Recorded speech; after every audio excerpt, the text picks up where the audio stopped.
आकाशवाणी रांची से प्रस्तुत है प्रादेशिक समाचार।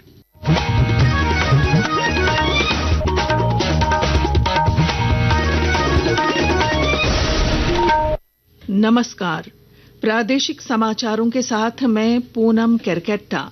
पहले मुख्य समाचार। मुख्यमंत्री हेमंत सोरेन की अध्यक्षता में मंत्रिपरिषद की बैठक में 14 प्रस्तावों पर लगी मुहर। 1373 माध्यमिक आचार्य पदों के सृजन को मंजूरी। 8900 शिक्षकों का प्रत्यर्पण स्वीकृत। रक्षा राज्य मंत्री संजय सेठ ने कहा, प्रधानमंत्री के विकसित भारत संकल्प के तहत देश भर में पीपीपी मोड पर 100 नए सैनिक स्कूल खोले जाएंगे। प्रधानमंत्री मुद्रा योजना ने पूरे किए 10 साल। झारखंड के कई जिलों के छोटे व्यापारियों के लिए स्वरोजगार सृजन का बना माध्यम।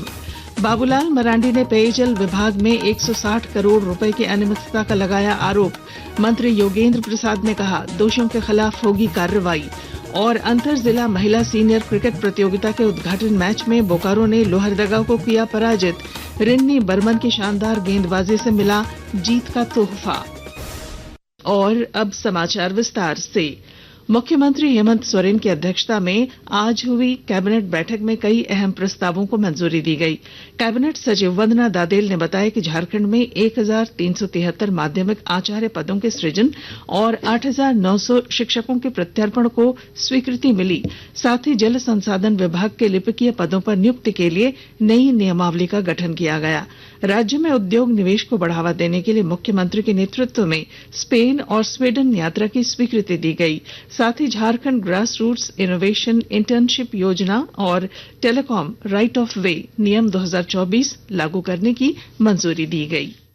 Jharkhand grass roots innovation internship scheme, इस योजना का विस्तार झारखंड राज्य के सभी पंचायतों में होगा और इसमें हर पंचायत में 4 प्रशिक्षुओं के एक समूह को नामित किया जाएगा और इस योजना के लिए प्रत्येक वर्ष कुल 17,380 छात्रों को प्रशिक्षु के रूप में चुना जाएगा। और प्रेफरेबली ये इंटर्नशिप प्रोग्राम जो है वो शैक्षणिक कैलेंडर के ग्रीष्म अवकाश के 8 सप्ताह की अवधि में आयोजित की जाएगी और ये पूरे प्रशिक्षण अवधि में 10,000 रुपए स्टाइपेंड का भुगतान किया जाएगा। रक्षा राज्य मंत्री संजय सेठ ने कहा कि पब्लिक प्राइवेट पार्टनरशिप मोड में देश भर में 100 नए सैनिक स्कूल खोले जाएंगे। आज कोडरमा में ऑल इंडिया सैनिक स्कूल प्रिंसिपल कॉन्फ्रेंस का आयोजन हुआ, जिसमें देश भर के 33 सैनिक स्कूलों के प्रिंसिपल मौजूद रहे। मौके पर रक्षा मंत्री ने कहा कि प्रधानमंत्री के विकसित भारत की परिकल्पना में सैनिक स्कूलों की अहम भूमिका होगी। प्रधानमंत्री नरेंद्र मोदी जी का जो संकल्प है, उस संकल्प को सैनिक स्कूल के माध्यम से, तो आज जो सैनिक स्कूल में बच्चा पढ़ रहा है वही ब्रांड एम्बेसडर होगा विकसित भारत का। और प्रधानमंत्री नरेंद्र मोदी जी जिनका उन्होंने 15 अगस्त 2021 को कहा था कि देश की बेटियां भी अब सैनिक स्कूल में पढ़ेंगी, उनके भी द्वार खुल गए। अब 100 सैनिक स्कूल देश भर में पीपीपी मोड पे खोले जा रहे हैं। प्रधानमंत्री मुद्रा योजना के 10 साल पूरे हो गए हैं। 8 अप्रैल 2015 को इसकी शुरुआत हुई थी।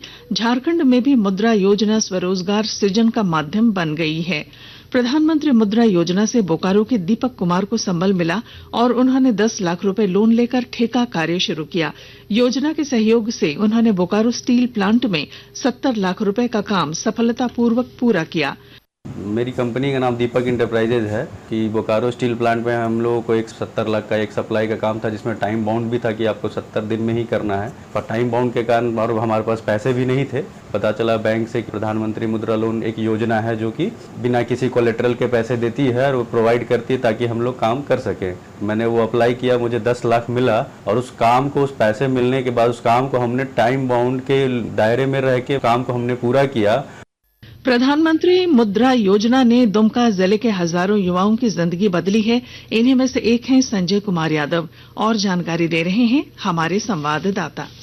प्रधानमंत्री मुद्रा योजना ने दुमका जिले के हजारों युवाओं की जिंदगी बदल दी है। इन्हीं में से एक है संजय कुमार यादव। संजय कुमार यादव 20-25 वर्षों से दूध का कारोबार कर रहे थे, लेकिन उनकी आर्थिक स्थिति बहुत खराब थी। तब उन्होंने गव्य विकास विभाग की सलाह पर प्रधानमंत्री मुद्रा योजना के तहत एक गाय के लिए कर्ज लिया। समय पर कर्ज चुकाने पर उन्हें बैंक ने दूसरी बार कर्ज दिया। दूसरी बार भी समय पर कर्ज चुकाकर उन्होंने आगे भी ऋण की सुविधा प्राप्त करना जारी रखा। परिणाम यह हुआ कि आज उनके पास 25 गायें हैं। गौशाला के साथ साथ आज वे दुमका टावर चौक पर मिठाई की दुकान भी चला रहे हैं। साथ ही कई लोगों को उन्होंने गौशाला और अपनी मिठाई की दुकान में रोजगार भी दे रखा है। R.K. नीरद, आकाशवाणी समाचार, दुमका।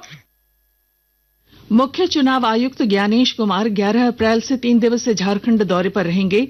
इस दौरान वे राज्य के वरिष्ठ अधिकारियों के साथ बैठक करेंगे और रजरप्पा और बुंडू में BLO और स्वयं सेवकों से संवाद कर उत्कृष्ट कार्यों के लिए उन्हें सम्मानित करेंगे। आकाशवाणी के ताजा तरीन समाचारों के लिए आप हमारी वेबसाइट news.air.gov.in पर लॉग ऑन कर सकते हैं। ताजा समाचार X handle @AIR news alerts और Facebook page All India Radio news पर भी उपलब्ध है।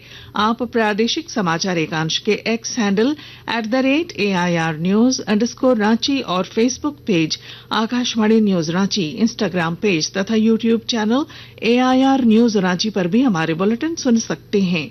प्रादेशिक समाचार आप आकाशवाणी रांची से सुन रहे हैं।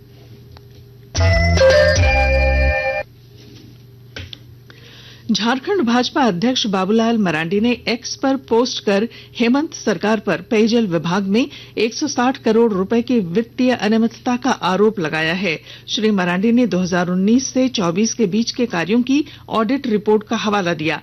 इस पर विभागीय मंत्री योगेंद्र महतो ने भरोसा दिलाया कि दोषियों के खिलाफ सख्त कदम उठाए जाएंगे। हजारीबाग में ऐतिहासिक रामनवमी जुलूस पूरे उत्साह और उमंग के साथ निकाला जा रहा है, जिसमें लगभग 108 अखाड़े शामिल हैं।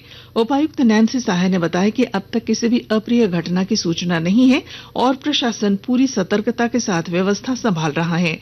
उन्होंने राम भक्तों से शांति बनाए रखने और संयम पूर्वक जुलूस निकालने की अपील की है। अभी तक सभी कुछ शांतिपूर्ण रहा है। कहीं से भी कोई अनटूवर्ड इंसिडेंट की या कोई घटना की सूचना नहीं है। पूरी टीम हमारी मुस्तैद है। सभी पदाधिकारी, पुलिस बल, पुलिस प्रशासन और सभी लोगों का सहयोग है। हमारी कोशिश रहेगी कि हम मध्य रात्रि तक कंप्लीट कर लें। कुछ संक्षिप्त खबरें।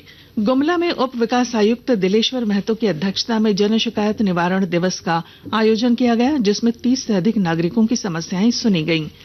चतरा के टंडवा में CCL में गलत तरीके से नौकरी पाने के मामले में कोयला मंत्रालय की उच्च स्तरीय जांच टीम अधिकारियों की भूमिका की जांच कर रही है।